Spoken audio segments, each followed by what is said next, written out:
Com alegria eu quero cumprimentar os irmãos com a paz do Senhor.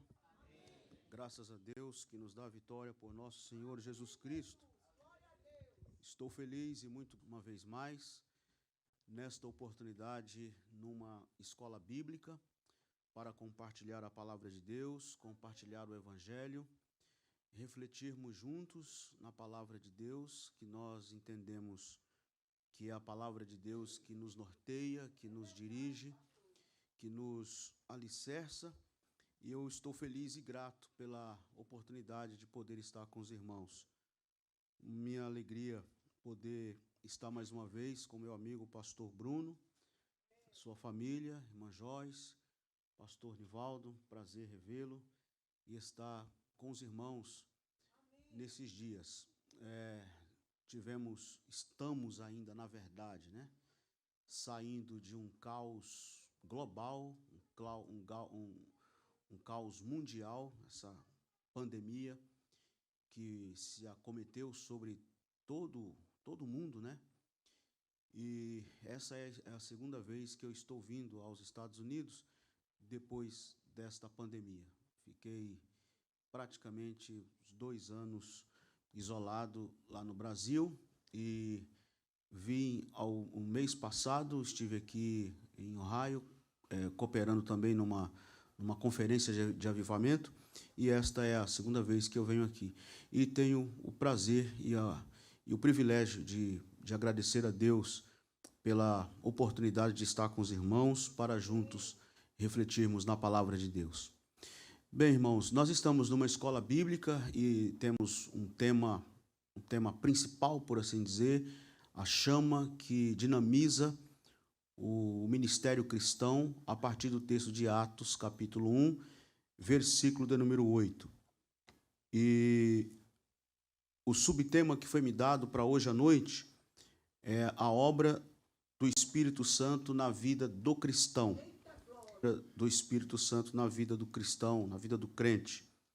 E eu quero falar neste subtema, de número 8.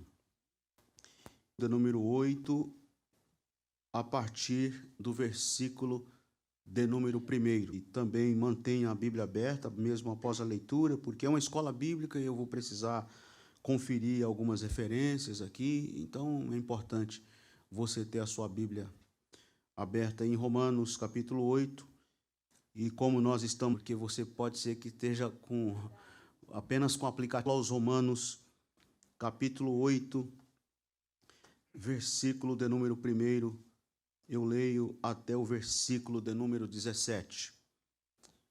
Ouçam o que diz: Agora, pois, já nenhuma condenação há para os que estão em Cristo Jesus, porque a lei do Espírito da vida em Cristo Jesus te livrou da lei do pecado. Isso fez Deus, enviando o seu próprio Filho em semelhança de na carne o pecado, a fim de que o preceito da lei se cumprisse em nós, das coisas da carne, mas os que se inclinam para o Espírito, das coisas do Espírito. É mesmo que mentalidade, a mentalidade paz. Por isso, sujeito à lei de Deus, nem mesmo na carne, mas no Espírito, se de fato o Espírito de Deus, o corpo, na verdade, está morto por causa do pecado, mas o Espírito é vida por causa da justiça. Mesmo que ressuscitou a Cristo Jesus dentre os mortos, vivificará também o vosso corpo mortal por meio do Espírito que em vós habita. Assim, pois, irmãos, somos devedores, não à carne, mas não à carne como se constrangidos a viver segundo a carne. Espírito, mortificardes os feitos do corpo, certamente vivereis. Pois todos os que são guiados pelo Espírito de Deus, outra vez atemorizados, mas recebestes o Espírito de adoção, baseados no qual clamamos, Abba, Pai. O próprio Espírito testifica com nós, herdeiros, herdeiros de Deus e co-herdeiros. Amém. Amém. Meus queridos irmãos, eu pensei bastante desde que recebi esse tema, me conduzir, e eu venho nas últimas semanas, nos últimos meses, pensei como eu poderia me conduzir, mas olhando para Romanos, capítulo de número 8, e de forma muito teológica, vocês sabem que a carta de Paulo aos Romanos é uma carta essencialmente muito teológica.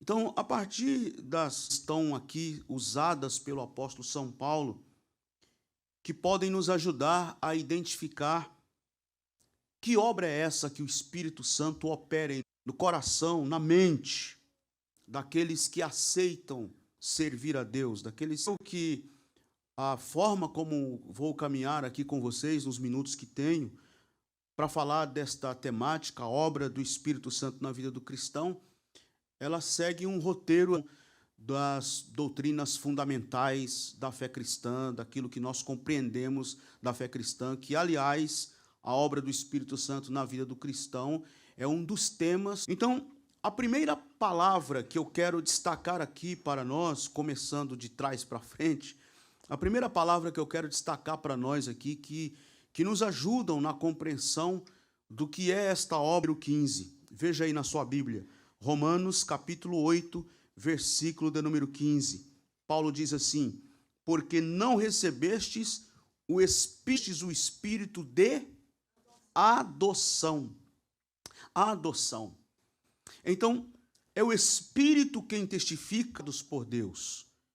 Qual é a obra do Espírito Santo aí?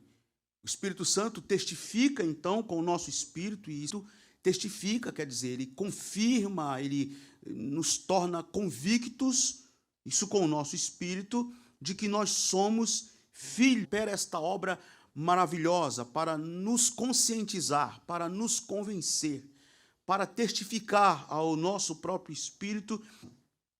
Por que a adoção? Vejam bem, Jesus Cristo. Se você dissesse para mim, não, pastor, eu já li a Bíblia toda e comecei lendo lá pelo livro do Gênesis, que é o primeiro livro da Bíblia, o livro da figura como o primeiro humano, vamos assim dizer, que passou a viver, passou a existir. Quis assegurar hoje à noite que Adão não é filho de Deus, ou não foi filho de Deus. O de ser identificado e que foi identificado como filho de Deus é Jesus Cristo. Jesus foi ressuscitado de entre os mortos. Ele foi identificado como filho de Deus através da humanidade. E no contexto de toda a raça humana, o legítimo filho de Deus, na sua própria natureza, filho de Deus, é Jesus Cristo. E que, como eu já mencionei para você, como filho de Deus, através da sua ressurreição. Então, a Bíblia diz que Jesus é o unigênito. Bíblia, que é o texto de ouro, vocês sabem que texto áureo é texto de ouro. Por que texto de ouro?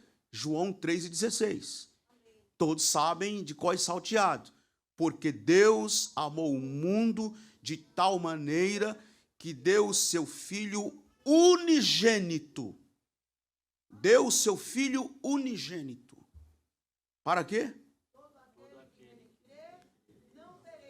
Mas tenha a vida. Ele é o único gerado por Deus.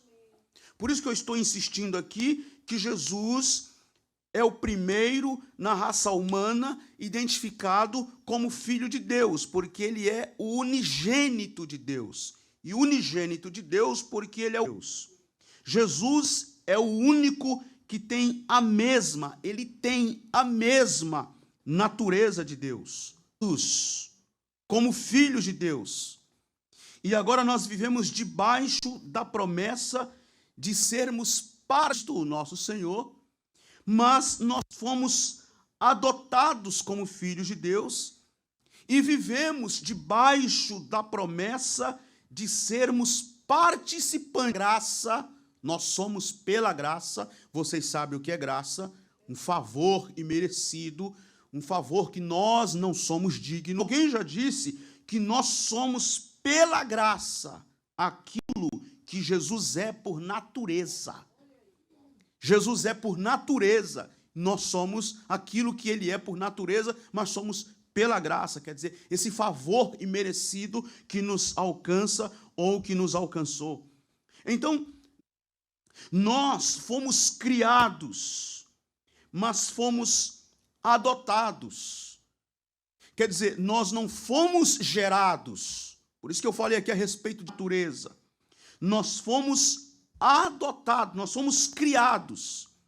E uma vez criados, por obra do Espírito Santo, sim, e pelo sacrifício, então é essencial o sacrifício vicário de Cristo Jesus na cruz do Calvário, e igualmente é essencial a obra do Espírito Santo, de tal modo que por obra, por mérito único e exclusivo de Cristo na cruz do Calvário e por obra do Espírito Santo, nós somos adotados na família de Deus.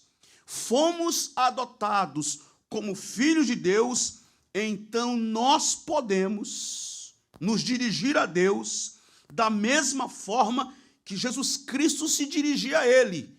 E como era que Jesus Cristo se dirigia a ele? É uma forma carinhosa de se dirigir ao Pai. É papai. Ou como diz o nordestino, né? Painho, papai. Uma forma carinhosa.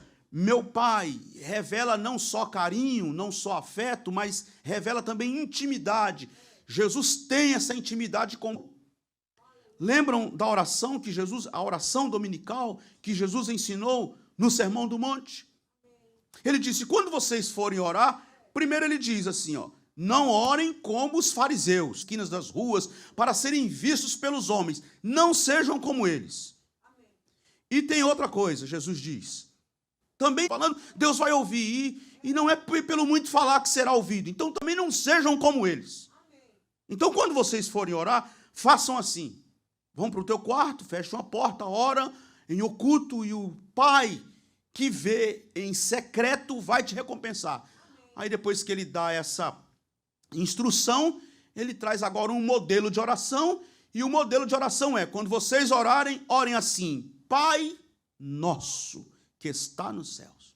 Amém. E quando Jesus ora, ou quando Jesus ensina a orar assim, Pai nosso, ele está quebrando um paradigma tremendo, porque Jesus é o primeiro.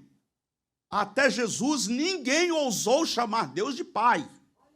Ele é o primeiro que diz, Pai nosso. E quando vocês forem orar, vocês também podem falar assim, Pai nosso, porque embora vocês não sejam gerados por ele como eu sou, mas vocês foram adotados, então vocês são filhos por adoção, então vocês também têm o direito de clamar Pai nosso. Podem orar assim, Pai nosso que está no céu. Então, que coisa maravilhosa. Jesus quebra esse paradigma, ele é o primeiro a chamar de Pai, porque tem exatamente esta conotação de ser da mesma natureza. E, para além do mais, os fariseus, os judeus, de modo geral, quando falavam em Deus, Deus é um ser muito distante, Deus é um ser muito para além, ele é muito, metafísico mesmo, é muito para além, é muito para fora da nossa realidade, é muito distante, é o Deus de lá, é o Deus de longe, é o Deus distante. E nós não temos, vamos ser honestos, nós não temos lá tanto cacife assim para chegar perto dele e com tanta liberdade assim. Por isso eles se assustaram com Jesus, quando Jesus ensinou a orar assim. E Jesus diz, não, porque Jesus é a expressão exata de Deus e é o Deus Emanuel, por isso que o anjo revelou que o nome dele é Emanuel, Deus conosco, e por isso ele ensina a orar dizendo, Pai nosso, podem orar Pai Nosso, porque ele é o Deus Pai que está nos céus, mas ele não é um Deus de longe, ele não é um Deus de lá, ele é o Deus presente, ele é o Deus já, ele é o Deus Emanuel, ele está aqui. Então vocês podem orar Pai Nosso que está no céu. Então, como filhos de Deus, por obra do Espírito Santo que nos convence e gera em nosso coração a convicção de que nós somos adotados como filhos de Deus, nós também podemos nos dirigir a Deus, assim como Jesus se dirigiu, chamando de Abba, Pai, meu Pai. Então, a primeira obra do Espírito Santo é a adoção, nos colocando dentro. Olha que coisa extraordinária, olha que obra fenomenal do Espírito Santo. Ele nos coloca dentro da natureza de Deus. Alguém que é de lá, alguém que é de fora, e alguém que é herdeiro de uma natureza adâmica, alguém que é herdeiro de uma natureza caída, de uma natureza pecaminosa, mas vem o Espírito Santo e nos coloca dentro da natureza de Deus. E como é que ele faz isso? Vocês já se perguntaram assim? Como é que ele faz isso? Como que o Espírito Santo faz isso? Ora. O Espírito Santo faz isso nos colocando para dentro de Cristo. Romanos capítulo 8, versículo 1. Agora, pois, já nenhuma condenação há para os que estão em Cristo. Já observaram essa expressão de Paulo? Em Cristo? Em Cristo, que é uma expressão muito própria de Paulo. Paulo parece que gosta muito de usar essa expressão, em Cristo. Então, o Espírito Santo faz isso nos colocando para dentro de Cristo, que é a expressão que Paulo usa aqui, em Cristo. Se eu estou em Cristo, se eu fui inserido no corpo de Cristo, e aí Paulo discute isso na carta aos Coríntios, e ele chama isso de um batismo. Isso é um tipo de batismo. É o batismo em que nós somos batizados pelo Espírito no corpo de Cristo. Tem o batismo no Espírito Santo, que quem batiza no Espírito Santo é Jesus. Jesus nos batiza e nos batizou, quem já foi batizado no Espírito Santo, da maneira como nós pentecostais cremos, do batismo no Espírito Santo, com evidência de falar em línguas, fomos batizados no Espírito Santo por Jesus. Mas nós fomos batizados em Jesus pelo Espírito Santo. E o batismo nas águas, como vocês sabem, que fomos batizados ou somos batizados nas águas através do pastor. Então você precisa da figura, da pessoa do pastor que te mergulha no elemento chamado água. Mas para ser batizado no Espírito Santo, você depende de Jesus, que batiza o crente no Espírito Santo. Mas para ser mergulhado no corpo de Cristo, batizado no corpo de Cristo, inserido no corpo de Cristo, introduzido no corpo de Cristo, você precisa do Espírito Santo. É o Espírito Santo quem opera esta obra, que Paulo chama aqui, em Cristo, nenhuma condenação há para os que estão em Cristo Jesus. Ele, o Espírito Santo, faz isto, nos colocando então para dentro de Cristo. O Espírito então nos identifica com Cristo. O que é que o Espírito Santo faz nesse processo? Ele nos identifica com Cristo. E aqui está o segundo ponto da nossa pregação. A segunda obra do Espírito Santo. A primeira é a adoção. A segunda é inclusão, porque o Espírito Santo nos inclui na pessoa de Cristo. Veja o versículo 4, Romanos capítulo 8, versículo 4. A fim de que o preceito da lei se cumprisse em nós, que não andamos segundo a carne, mas segundo o Espírito. Então, o Espírito Santo nos inclui na pessoa de Cristo. Mas preste bem atenção, olha o que Paulo está falando aqui no versículo 4. Paulo está falando assim, a fim de que o preceito da lei se cumprisse em nós, que não andamos segundo a carne, mas segundo o Espírito. Só que eu chamo a atenção de vocês para o seguinte detalhe. Presta atenção nesse detalhe. Nós não satisfizemos as justas expectativas da lei. Se nós não satisfizemos em nós mesmos, as justas expectativas da lei, então o que Paulo está falando aqui? Será que Paulo está exagerando? Ou será que Paulo está entrando em contradição? Eu te respondo, ele nem está exagerando, nem está entrando em contradição. Porque quando Paulo faz esse tipo de afirmação, não é pensando nele. Paulo faz esse tipo de afirmação não é pensando em mim, não é pensando em nós, não é pensando na humanidade, não é pensando nos homens. Paulo faz esse tipo de afirmação pensando em Cristo. Porque, embora você e eu, nem Paulo, nem Pedro, nem Maria, nem André, nem João, nem Bartolomeu, nenhum homem na história da humanidade tenha de forma concreta e objetiva e pessoal em si mesmo satisfeito as justas expectativas da lei, mas Cristo satisfez. Cristo satisfez e nós fomos incluídos em Cristo. E se nós fomos incluídos em Cristo, então Paulo escreve assim, como se nós mesmos tivéssemos feito, porque Cristo fez, se Cristo fez, nós fizemos, se Cristo é, nós somos, porque fomos incluídos em Cristo pelo Espírito Santo. E é por isso, meus queridos irmãos, que Billy Graham pregava e dizia assim na sua pregação: venha à cruz e seja salvo. Porque todo aquele que crê já é considerado justo. Você só precisa crer. Creia. Creia e você vai ter segurança absoluta, porque todo aquele que crê já é considerado justo. Não porque eu seja em si mesmo. Eu sou justo, não porque sou em mim mesmo. Não porque eu tenha condições em mim mesmo, não porque eu tenha capacidade em mim mesmo, mas porque a justiça de Cristo foi imputada sobre mim. Você é justo, meu irmão.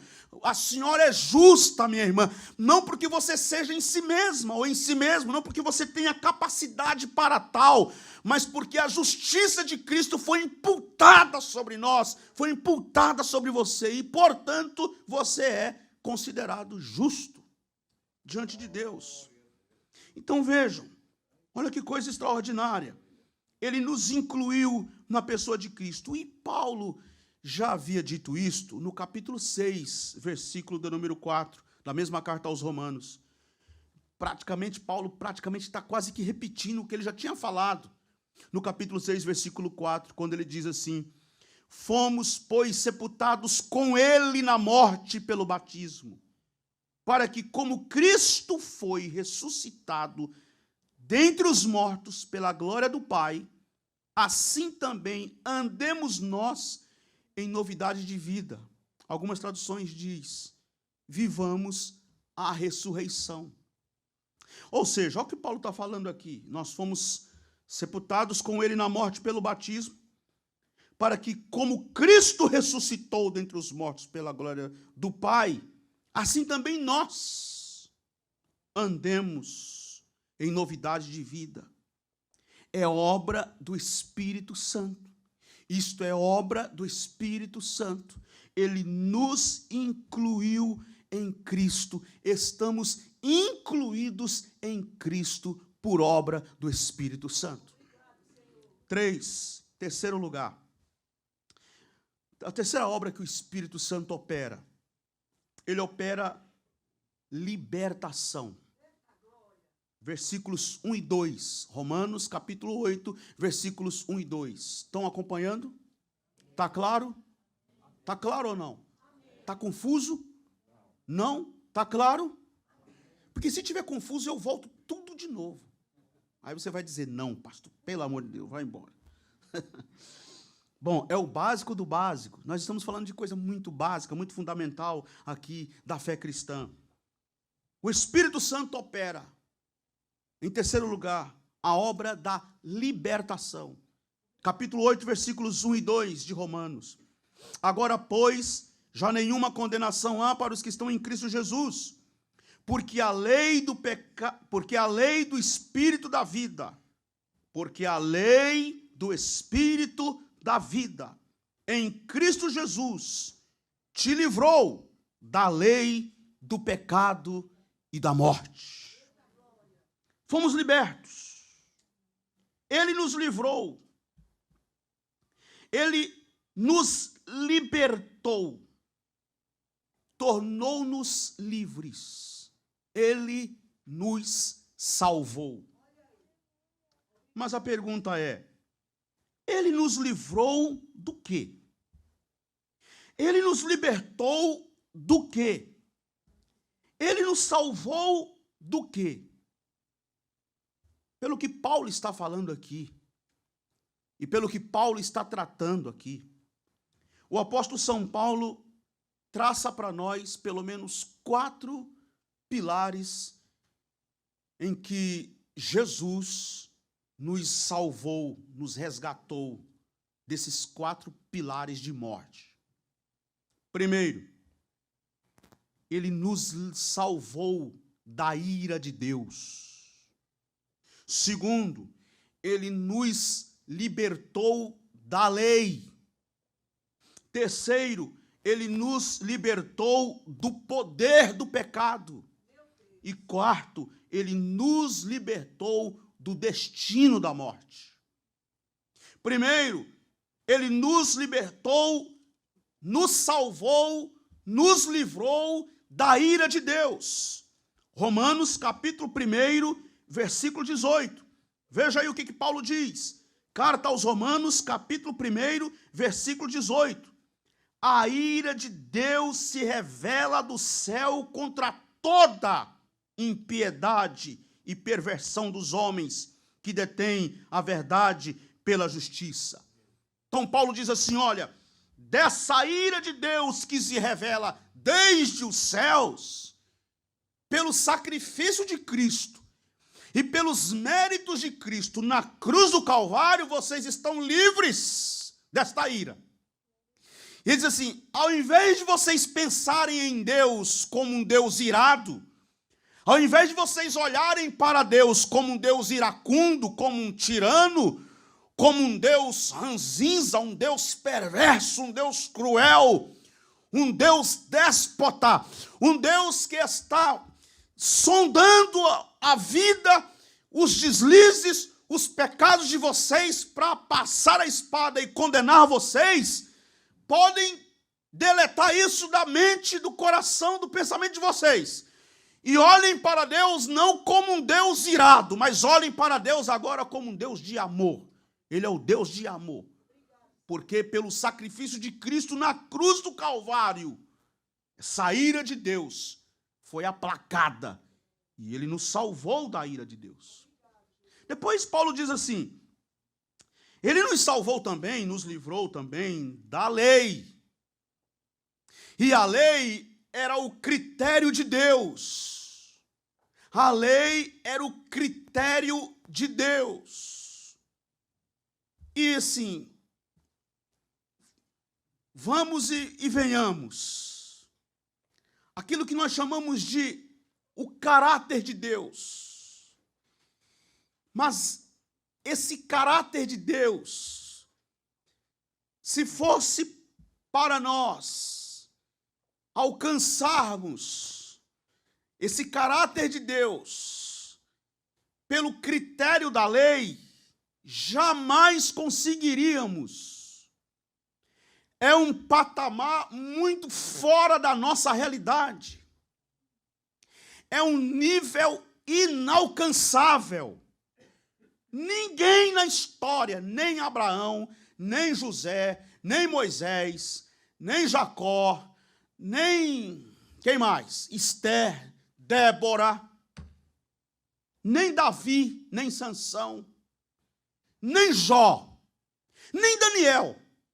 Nem Daniel, que eu não sei se vocês já prestaram atenção, que a Bíblia fala de Daniel, fala de Jó, fala de Ezequiel, mas a maneira como a Bíblia fala de Daniel, da justiça, de como Daniel era um homem justo, é de uma singularidade que dá até a impressão que Daniel era um homem perfeito. A gente sabe que não era, claro que não. Só Jesus. Mas pelo tom, pela maneira como a Bíblia fala de Daniel, a gente tem essa impressão. Só que eu te digo hoje, nem Daniel, nem Ezequiel, nem Jeremias, nenhum dos profetas, nem João Batista, nem Mateus, nem Marcos, nem Lucas, nem João, nem Paulo, nem Pedro, nem André, nem Silas, nem Bartolomeu, nenhum dos discípulos, nenhum dos apóstolos, ninguém consegue alcançar esse nível. Pelos critérios da lei, não. E é por isso, meus queridos irmãos, que o apóstolo São Paulo, na carta aos Gálatas, vou pedir que você abra sua Bíblia aí, na carta aos Gálatas, capítulo 5, capítulo de número 5 da carta aos Gálatas. Vocês sabem que a carta aos Gálatas é um resumo, é uma sinopse, é praticamente uma introdução do que Paulo trata na carta aos Romanos. O que Paulo está tratando na carta aos Romanos é num aspecto mais teológico e mais sistemático e mais amplo. Então, assim, não é à toa que os grandes teólogos consideram a carta de Paulo aos Romanos como ela é mais do que uma carta, diz, a maioria dos teólogos diz isso, é mais do que uma carta. A carta aos Romanos é um tratado teológico. E Paulo começa esse assunto que ele trata aqui na carta aos Romanos, ele começa na carta aos Gálatas. A carta aos Gálatas é uma carta com 6 capítulos, e ela é basicamente uma introdução, como eu já disse, ela é uma sinopse, ela é um resumo daquilo que Paulo vai falar de forma sistemática e ampla na carta aos Romanos. Porque na carta aos Gálatas, o que está acontecendo com a carta aos Gálatas? Uma introdução aqui rapidamente, só para vocês perceberem, entenderem o contexto aqui. Vocês sabem que a Galácia era uma região. Então, assim, a carta aos Filipenses é uma carta escrita à igreja de Filipos. Aos Efésios é uma carta escrita à igreja em Éfeso. E assim por diante. Mas a carta aos Gálatas não é uma carta escrita à igreja da Galácia. A carta aos Gálatas é uma carta escrita às igrejas da Galácia, porque era uma região. Tinham várias igrejas, pelo menos 4 igrejas ali naquela região. E a carta aos Gálatas, diferente das outras, Filipenses, Efésios, Colossenses, 1º e 2º Tessalonicenses, 1º e 2º aos Coríntios, diferente dessas outras cartas, a carta aos Gálatas era para ser uma espécie de uma carta itinerante. Não era essa palavra que eu queria usar, não, mas vamos com essa por enquanto. Era uma espécie de uma carta itinerante, uma circular, essa a palavra. Essa carta era para ser uma circular. Ou seja, não era para ficar restrita só a uma igreja, era para circular nas igrejas. Paulo escreveu essa carta para que essa carta circulasse nas igrejas. Com qual objetivo? Paulo soube que fariseus estavam se convertendo ao evangelho, estavam chegando na igreja e estavam causando a maior confusão na igreja, porque esses fariseus oriundos do judaísmo, que estavam se convertendo ao evangelho e eram fariseus extremamente sectários, legalistas, exigentes nos códigos, nas leis, na moral, eles estavam querendo impor sobre os gentios que também estavam se convertendo toda a bagagem da tradição judaica sobre eles. Então, por exemplo, eles queriam que os gentios se circuncidassem, mas circuncisão é tradição judaica, não é gentílica. Queria que os homens se circuncidassem. Queria que tocasse o shofar. O shofar era como se fosse... vocês, não sei das regiões que vocês vieram do Brasil, mas certamente conhecem o pessoal do interior, da roça, das fazendas, sabe aquele tipo de um berrante que o fazendeiro toca, o boiadeiro para tocar a boiada, é mais ou menos aquilo, não é bem aquilo, mas é mais ou menos aquilo, o shofar, aquele instrumento que o judeu toca nas suas celebrações. Para ler a Torá, tem que pôr pelo menos o quipá, que é aquele gorrinho, né, aquela touquinha que o judeu põe aqui no coco da cabeça para ler a Torá. Então, toda a bagagem, toda a tradição, toda a engrenagem judaica a gente vai trazer para cá. Então, assim, Paulo está pregando aí que Cristo libertou, só basta crer em Jesus e está tudo certo, Jesus já fez o sacrifício na cruz. Tá certo, Paulo não está falando errado, diziam eles. Tá certo, mas não é só isso. Nós temos que acrescentar, nós temos que agregar, nós temos que trazer junto com essa pregação de Paulo a nossa engrenagem judaica. Então ficou aquela questão mal resolvida na igreja. Os gentios todos perdidos e confusos. E agora? A gente chega na igreja, aceita o evangelho que Paulo está pregando e pronto, está tudo certo? Ou a gente tem que passar primeiro por uma espécie de conversão ao judaísmo, para depois dessa conversão ao judaísmo a gente se converter ao evangelho? Como é que a gente faz? Paulo ficou sabendo disso. Aí Paulo toma carta, escreveu a carta aos Gálatas, uma carta itinerante, uma carta circular, como eu já mencionei, para circular nas igrejas da Galácia. E ele começa a combater. E o capítulo 5, que eu pedi que você abrisse aí, é o capítulo que talvez seja o que ele mais bate de frente nesse quesito, quando ele diz, ou a lei ou Cristo, na verdade é a epígrafe aqui do texto. E aí Paulo vai discutir dizendo o seguinte: para a liberdade foi que Cristo nos libertou. Permanecei, pois, firmes, e não vos submetais de novo a jugo de escravidão. Veja bem, aquela bagagem judaica, circuncisão, tocar o shofar, usar o quipá, e fazer todo o ritual farisaico, judaico, Paulo chama de jugo de escravidão. Isso aí é jugo de escravidão. E foi para a liberdade que Cristo vos libertou, ficai firmes e não vos submetais de novo ao jugo da escravidão. Aí Paulo diz assim, versículo 2, eu, Paulo, vos digo que se vos deixar de circuncidar, Cristo de nada vos aproveitará. E de novo testifico a todo homem que se deixa circuncidar, que está obrigado a guardar toda a lei. De Cristo vos desligastes, vós que procurais justificar-vos na lei. Olha o que ele diz, vocês que estão querendo se justificar na lei, estão desligados de Cristo. Vocês se desligaram de Cristo. Versículo 4, da graça vocês caíram, decaístes da graça, porque nós pelo Espírito aguardamos a esperança da justiça que provém da fé. Porque em Cristo Jesus, nem a circuncisão, nem a incircuncisão tem valor algum, mas a fé que atua pelo amor. Qual é a conta aqui? O que Paulo está querendo dizer? A conta de Paulo é simples. A conta de Paulo é a seguinte: tudo que você e eu acrescentar àquilo que Jesus já fez na cruz, você está anulando a cruz de Cristo. Você não está só diminuindo a cruz. Você não está só limitando a cruz. É muito mais grave, muito mais complexo. Você está tornando a cruz inútil, inválida. Anulou a cruz. Você quer alguns exemplos? Eu dou. Cruz mais... Não, vou falar de copo com água, não. Cruz mais oração forte dos 370 bispos da igreja tal, não sei das quantas. É igual a 0. Anulou a cruz. Cruz mais o lenço ungido do apóstolo não sei de onde. É igual a 0. Anulou a cruz. Você quer ver uma coisa que muitos crentes são pegos no contrapé?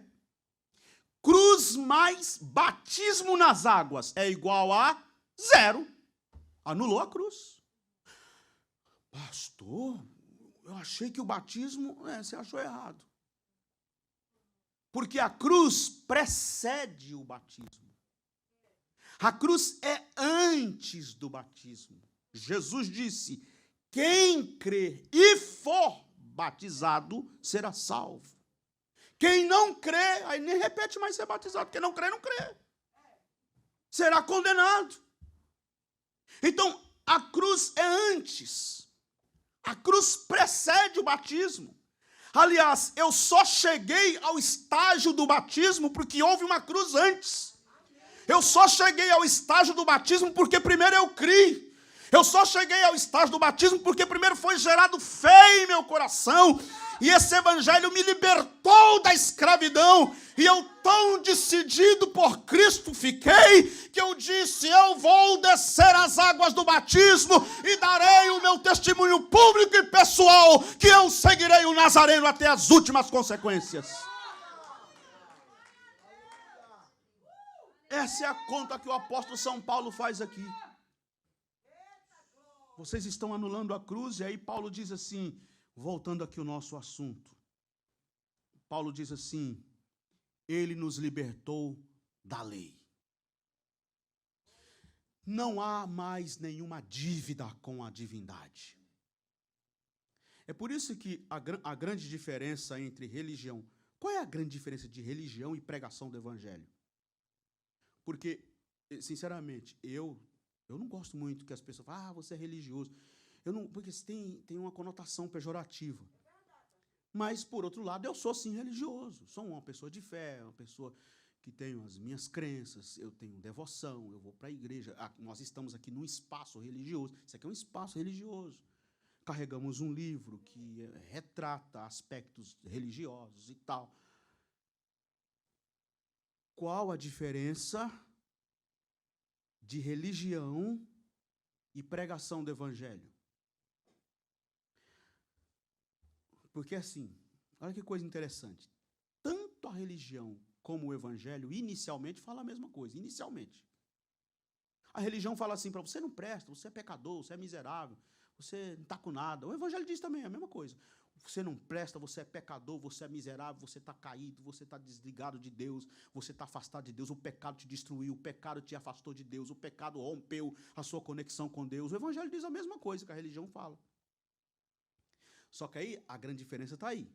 A religião mostra o pecado, o defeito, o erro, você está caído, só que ela só fala isso para você, balança os ombros assim para você e vira as costas, vai embora, você se vira.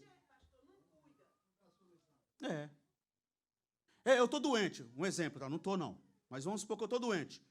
Chego no consultório médico, o médico olha para mim, faz os exames aí, tá, fiz os exames. Aí o médico, ó, tá doente, tá assim, pá, levanta da sala e vai embora. Eu falei, ué, e o medicamento, e o tratamento, e o remédio? Aí o evangelho se sobressai. Porque o evangelho diz assim, ó, você é pecador, você é miserável, você está desligado de Deus. Aí você vai para o pó. Quando você está no pó quebrado, reconhecendo o seu pecado, seu estado deplorável, de distanciamento de Deus, você diz, pobre, miserável homem que sou, quem me livrará do corpo dessa morte? Aí o evangelho vem com a boa notícia e diz assim, mas eu tenho uma boa notícia, a boa notícia é que o dom gratuito de Deus é a vida eterna. Você está caído, mas Ele te levanta. Você foi rompido com Deus, mas é uma conexão maravilhosa pelo Espírito de Deus, e você pode se aproximar de Deus outra vez, pelo poder do Evangelho e pela ação do Espírito Santo na sua vida. Isso é maravilhoso. Ele nos libertou da ira, Ele nos libertou da lei, mas deixa eu caminhar aqui, porque senão eu fico só aqui. Ele nos libertou do poder do pecado. O poder do pecado. Essa força avassaladora que nos puxa, que é o tempo todo, essa força do pecado nos puxa. Ela quer nos condenar, ele quer nos afastar de Deus. E aí você, sendo açoitado por esta força avassaladora do pecado, que te puxa, que te separa de Deus, que distancia de Deus, vem em quarto lugar, o que Paulo está pensando aqui, você está destinado à morte. E o salário do pecado é a morte. Em Romanos capítulo 5, versículos... Deixa eu voltar aqui, porque eu estava lá em Gálatas. Romanos capítulo 5, versículos 1 a 11, olha o que Paulo diz. Justificados, pois, mediante a fé, temos o quê? Estão acompanhando aí? Romanos capítulo 5, versículo 1. Justificados, pois, mediante a fé, temos o quê? Paz com Deus, por meio de nosso Senhor Jesus Cristo. Vamos ler até o versículo 11. Por intermédio de quem obtivemos igualmente acesso pela fé a esta graça, na qual estamos firmes, e gloriamo-nos na esperança da glória de Deus. E não somente isto, mas também nos gloriamos nas próprias tribulações, sabendo que a tribulação produz perseverança, e a perseverança experiência, e a experiência esperança. Ora, a esperança não confunde, não traz confusão, porque o amor de Deus é derramado em nosso coração pelo Espírito Santo, que nos foi outorgado, que nos foi dado. Porque Cristo, quando nós ainda éramos fracos, morreu a seu tempo pelos ímpios. Dificilmente alguém morreria por um justo, pois poderá ser que pelo bom alguém se anime a morrer. Mas Deus prova o seu próprio amor para conosco pelo fato de ter Cristo morrido por nós, sendo nós ainda pecadores. Logo, muito mais agora, sendo justificados pelo seu sangue, seremos por ele salvos da ira. Lembra o que eu falei aqui agora há pouco?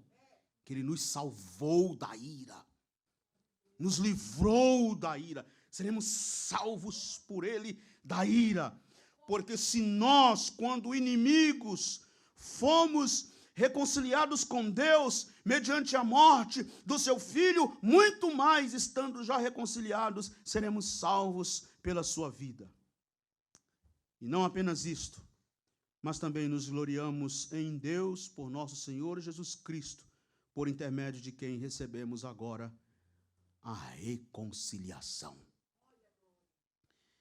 Então ele nos livrou da ira, nos livrou da lei. Paulo fala isso lá no capítulo 3, ele nos livrou da lei, nos livrou do poder do pecado, ele fala no capítulo 6, e agora eu já entro no a quarta obra do Espírito Santo. Ele habita em nós. Quarto lugar, a obra do Espírito Santo consiste também agora em habitação.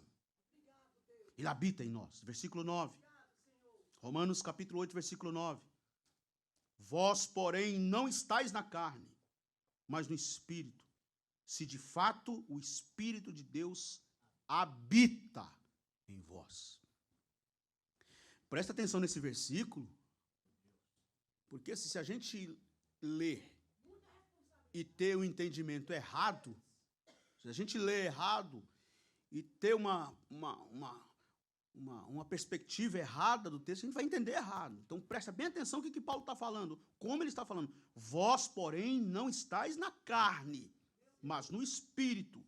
Se de fato, ou se é, conforme a tradução do irmão ali, o Espírito de Deus habita em vós. Presta bem atenção para não pensar que Paulo está colocando em dúvida o fato do Espírito Santo habitar em nós, porque não está. Paulo não está dizendo, eu acho que o Espírito Santo habita. Talvez ele habita. Talvez ele mora. Não, Paulo está dizendo, ele habita. O Espírito Santo habita em vós. E eu quero ler um outro versículo paralelo a este. Claro que num outro contexto, mas eu quero ler porque reforça. 1 de Paulo aos Coríntios, capítulo 3, versículo 16. Capítulo 3, versículo 16, da primeira carta aos Coríntios, Paulo diz assim: não sabeis que sois santuário de Deus e que o Espírito de Deus habita em vós? E mais uma vez eu chamo a sua atenção para o fato que Paulo não está colocando em dúvida. Ah, pastor, mas tem um ponto de interrogação. Paulo está fazendo uma pergunta. Sim, só que essa pergunta é uma pergunta de retórica. Você sabe o que é uma pergunta de retórica? É uma afirmação. É uma pergunta que não está necessariamente perguntando. É uma pergunta que, na verdade, ele já sabe a resposta. Ele já tem a resposta. Ele está fazendo uma pergunta provocativa. É uma provocação. É uma retórica. Não sabeis vós que sois santuários de Deus e que o Espírito de Deus habita em vós? Ele habita em nós. E o que é ser habitado pelo Espírito Santo? Ser habitado pelo Espírito Santo é estar sob a esfera de influência do Espírito Santo. Aleluia. Quer dizer, nós vivemos influenciados pelo Espírito Santo. Por que tem crente que vive assim como folha seca, levado para um lado e para o outro? Veja quem influencia ele. Ele está sob a influência de quem? Da carne ou do espírito? Se ele tivesse sob a influência da carne, claro. Só maldade. As palavras sempre maliciosas, sempre pensamento sempre turvo. Mas se eu vivo no Espírito, se eu sou habitado pelo Espírito, eu estou sob a esfera de influência do Espírito, eu sou influenciado pelo Espírito, eu estou sendo reconectado com Deus pelo Espírito. E aí temos que pensar também no contrário, que embora eu já acabei de falar, né? Mas pensar no contrário, que é os que andam na carne, o que está na carne. O que é estar na carne? Estar na carne é estar fora da influência do Espírito. E assim, a gente tem um negócio, né, de pensar em carne, quando fala carne, a gente sempre vai pensar em coisa, em pecado de ordem moral, sexual. Ah, não sei o quê, desejo carnal. A gente só pensa nisso. Mas quem está na carne está fora da influência do Espírito. Ô, meu irmão, de repente ele não tem nenhum problema com pecado moral, em ordem sexual, nenhum problema com isso. Mas ele anda mentindo, ele anda trapaceando, ele gosta de enrolar o outro, ele gosta de... Que influência é essa? É uma influência carnal, não é do Espírito. Porque quem está no Espírito, ou quem é habitado pelo Espírito, ele está influenciado pelo Espírito, sob a esfera de influência do Espírito Santo. E aí tem um texto que eu gosto muito dele, Paulo escrevendo aos Coríntios, Paulo diz assim, nós temos a mente de Cristo. E o que é ter a mente de Cristo? Ter a mente de Cristo é pensar com os mesmos critérios que Cristo pensaria se estivesse em meu lugar. Eu estou numa situação um tanto quanto embaraçosa. E eu estou sem direção. Como é que eu vou fazer? Bom, deixa eu pensar aqui. Se fosse Jesus aqui no meu lugar, viver nessa situação, como ele agiria? Ele tomaria a decisão A ou ele tomaria a decisão B? Bom, à luz do Evangelho, pelo que o Evangelho diz de Jesus, certamente ele tomaria a decisão A. Então eu vou tomar a decisão A. É assim que ele pensaria? É assim que ele agiria? É assim que ele se comportaria? É assim que eu faço. Eu vou falar uma coisa aqui, porque eu já estou calejado mesmo, então mais um pouco. Eu fiquei horrorizado lá no meu país, no nosso país, no Brasil, com a quantidade de crente que no perfil dele está lá, crente, cristão, conservador, pastor. Tem uns que nem esconde, bota lá o PR lá maior que o nome dele, pastor, bem na frente do nome. Mas o que essa gente estava escrevendo nas redes sociais, o que essa gente estava postando nas redes sociais, o que essa gente estava disseminando de mentira, de fake news em grupos de WhatsApp, eu digo, não é possível. Não pode ser.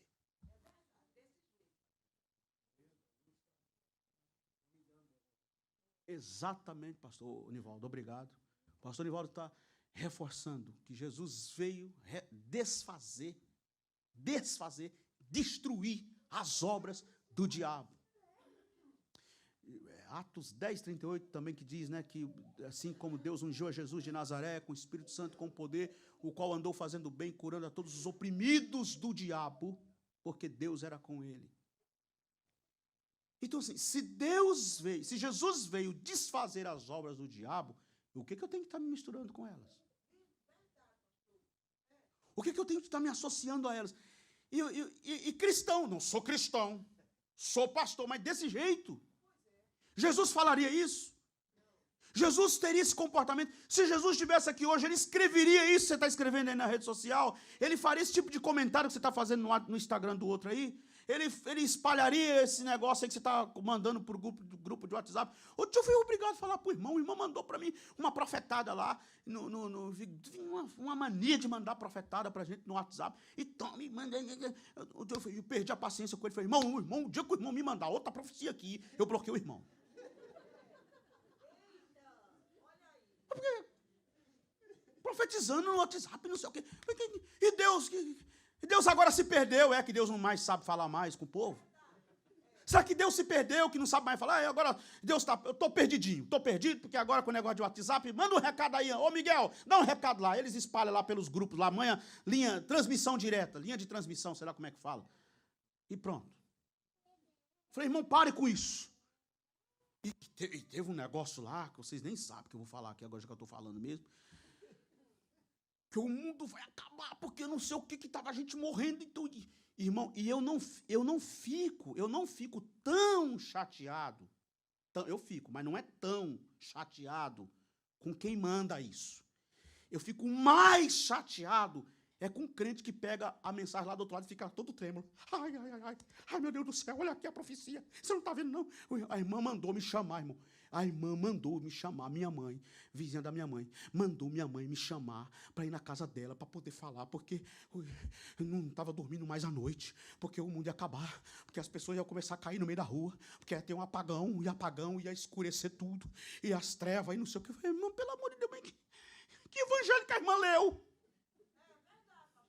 Que evangelho você creu? Que Espírito Santo mora em você? Ou que espírito, né? Porque santo é só um. Que espírito mora em você? Que mentalidade é essa? Que visão é essa? Eu estou habitado pelo Espírito Santo. Nós estamos habitados pelo Espírito Santo. Nós estamos sob a esfera de influência do Espírito Santo. Nós estamos reconectados com Deus pelo Espírito Santo. Nós não andamos na carne. Nós não estamos sob a influência da carne. Nós temos a mente de Cristo. Nós pensamos com os mesmos critérios de Cristo. Então, meu irmão, minha irmã, levante-se na presença de Deus, porque nós temos diante de Deus esta obra do Espírito realizada em nós. Nós somos habitados pelo Espírito Santo. Em quinto lugar, o Espírito Santo opera em nós uma obra que eu chamo aqui de nova disposição. Uma nova disposição. Versículos 5 a 9. Romanos capítulo 8, versículos 5 a 9. O que ele diz aí? Porque os que se inclinam para a carne, cogitam das coisas da carne, mas os que se inclinam para o Espírito, das coisas do Espírito. Porque o pendor, lembra que eu falei? Pendor, que é mentalidade da carne, dá para a morte, mas o do Espírito para a vida e paz. Por isso, o pendor, a mentalidade da carne, é inimizade contra Deus, pois não está sujeita à lei de Deus, nem mesmo pode estar. Portanto, os que estão na carne não podem agradar a Deus. Vós, porém, não estáis na carne, mas no Espírito, se de fato o Espírito de Deus habita em vós. E se alguém não tem o Espírito de Cristo, esse tal não é dele. Há uma nova disposição. Há uma nova disposição, que no versículo 5, Paulo chama de inclinação, porque os que se inclinam para a carne, cogitam das coisas da carne, mas os que se inclinam para o Espírito, os que se inclinam para o Espírito, os que têm uma nova disposição. Que nova disposição é esta? É uma inclinação para o Espírito. Há uma nova disposição em nós pelo Espírito Santo. Porque vejam bem, se em Adão havia uma disposição de rebeldia, de inimizade para com Deus, tem um livro do pastor Bruno Andrade que retrata bem esse assunto, a guerra contra Deus. A guerra contra Deus. Se em Adão você declara a guerra contra Deus, se em Adão você se desvia de Deus, se em Adão você se rebela contra Deus, declara guerra contra Deus, em Cristo Jesus é diferente. Em Cristo Jesus nós temos outra inclinação. Temos outra disposição, que ele diz no versículo 25 do capítulo 7. Romanos capítulo 5, ou seja, capítulo 5 não, capítulo 7, versículo 25. Ele diz: graças a Deus por Jesus Cristo, nosso Senhor, de maneira que eu de mim mesmo, com a mente, sou escravo da lei de Deus, mas segundo a carne, da lei do pecado. Quer dizer, no capítulo 3, Paulo fala da humanidade em Adão. Lá atrás, no capítulo 3, ele fala da humanidade em Adão, ou a partir de Adão, ou na perspectiva de Adão. Mas agora, Paulo está falando da humanidade em Cristo. A humanidade em Adão, ou na perspectiva de Adão, é essa: uma caída, rebelde, rebeliada contra Deus, desviada de Deus, não anseia por Deus, não quer Deus, não sabe? Mas a humanidade em Cristo, restaurada, reconciliada, reconquistada, é a humanidade em Cristo, que busca a Deus, anseia por Deus, deseja a Deus, clama a Deus, tem fome de Deus, tem sede de Deus. Isto é obra do Espírito Santo em nossas vidas. Aleluia. Nós temos uma nova disposição. É por isso que o novo convertido, o novo cristão, quando ele se converte e passa a ser influenciado de verdade pelo Espírito Santo. A senhora é da Bahia, não é? Eu sou da Paraíba e da Bahia. Os dois? Eu nasci na Paraíba, pastor, mas eu morei uns 20 anos na Bahia. Na Bahia. Então é baiana, mais baiana do que paraibana. Porque meu pai era baiano. Eu digo era que já faleceu, né? E baiano valente, e não sei o quê, que comigo é no facão, que não sei o que tem. Se converteu. Quando se converteu, mas amansou, o homem ficou manso. Manso. Que inclinação é essa agora? É uma inclinação, é uma nova inclinação. É a inclinação do Espírito. Porque a inclinação da carne é o valente. É o briguento, tirador de satisfação. Eu não levo desaforo para casa. Deixa eu terminar essa escola bíblica que o pastor Bruno vai ver só. Eu vou chamar ele e não vai ficar assim, não. Isso é a carne. Isso é a inclinação da sua natureza carnal, adâmica, caída. Mas a natureza em Cristo é outra. A inclinação pelo Espírito é outra. E isto é obra do Espírito Santo em nossas vidas. 6. O Espírito Santo opera em 6º lugar. Capacitação. Isso é obra do Espírito Santo. Capacitação. Versículos 13 e 14 do capítulo 8 de Romanos. Porque se viverdes segundo a carne, caminhais para a morte. Mas se pelo Espírito mortificardes os feitos do corpo, certamente vivereis. Pois todos os que são guiados pelo Espírito de Deus são filhos de Deus. Então nós somos empoderados pelo Espírito Santo, capacitados pelo Espírito Santo, porque de repente eu estou falando tudo isso aqui, e alguém diz assim, sim, mas e como é que faz? E como é que eu faço? Como é que eu consigo viver assim? Como é que eu obtenho isso? Eu quero te dizer, meu irmão, não é mérito teu nem meu, é o mérito de Cristo e obra do Espírito Santo. Ele nos capacita. Ele nos capacita.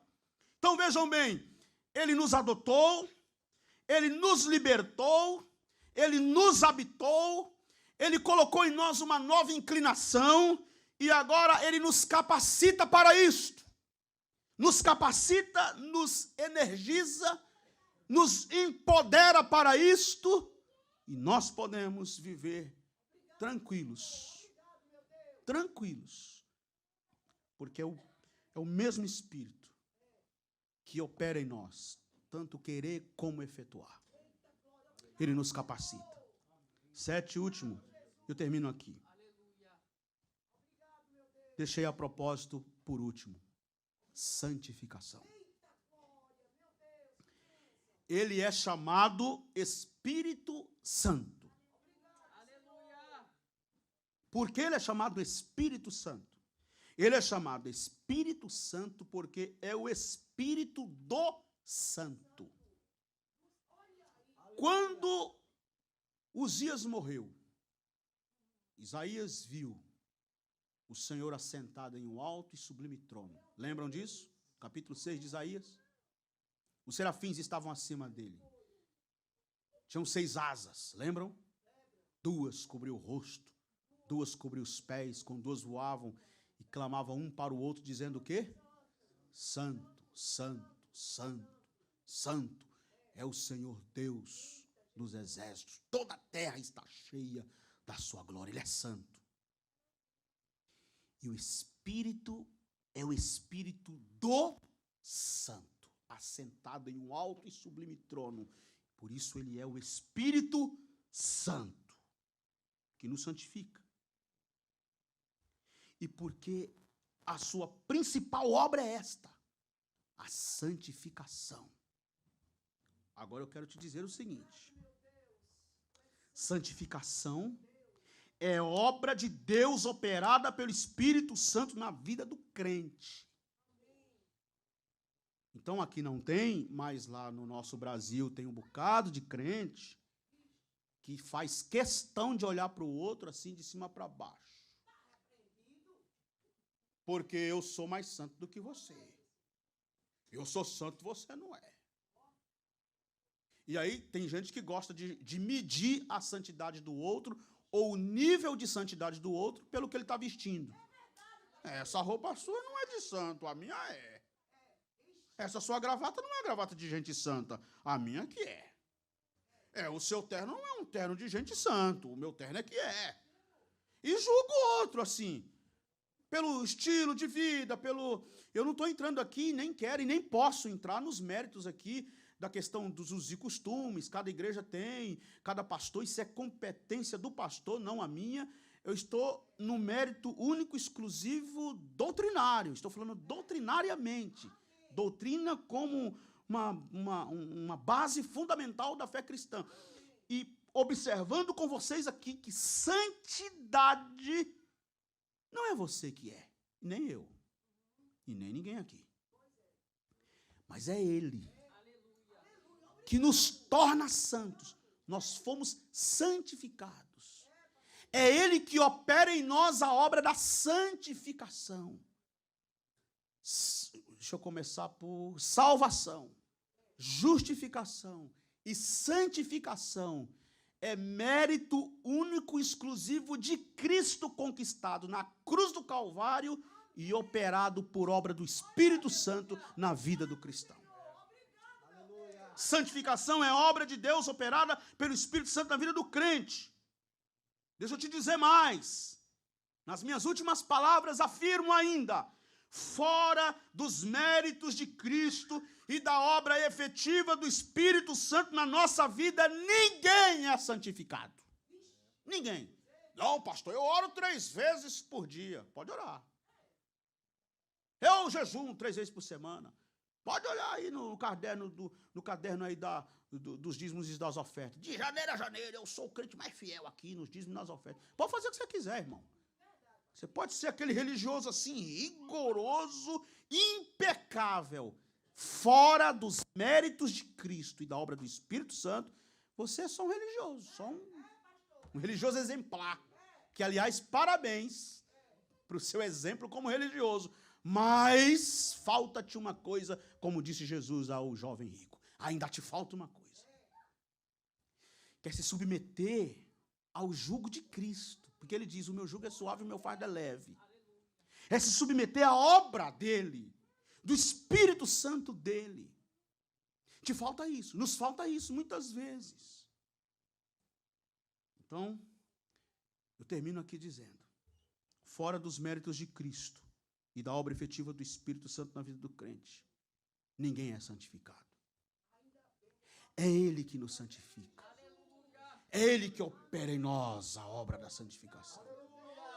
Fomos santificados por Ele, salvos por Ele, justificados por Ele. Tudo é Ele em nós. Tudo é Ele que opera em nossas vidas. E assim nós caminhamos para a glória de Deus.